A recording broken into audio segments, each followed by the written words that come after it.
Good evening. This is India Markets Brief from Toro IQ. Your read on today's session. India fell today, but it fell less than anyone else in Asia, and that gap is the whole story. Over the weekend, Iran fired a missile barrage at northern Israel, its first since the April ceasefire. That news pushed crude oil back up and turned the mood across Asia sour. Indian shares dropped with the region.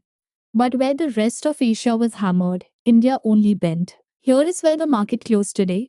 The Nifty 50 finished at 23,123, down 1%. It was a broad, orderly retreat, with almost every sector red. The defensives held best. Pharma fell less than 0.5%, and the banks gave up under 1%. The damage sat in the high beta corners.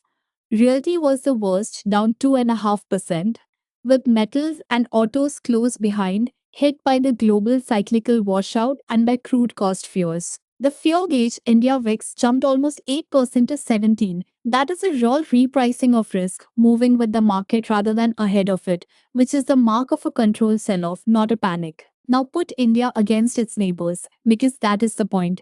Korea fell more than 8% today. Japan fell almost 4, Taiwan 3.5.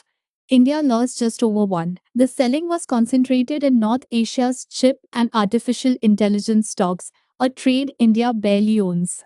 So when that trade unwound, India sat outside the blast radius. The reason for India's smaller fall was India specific, not global flow. Now the two things hanging over the market.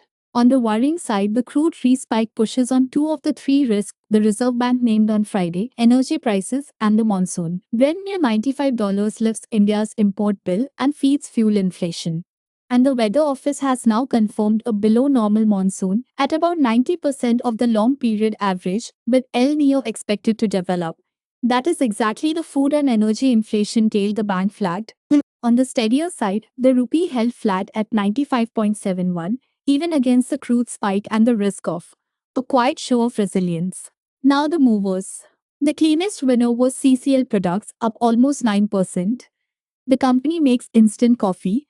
It posted a strong fourth quarter, with revenue up 46% and 18% volume growth, and the market paid off for proven results on a weekday.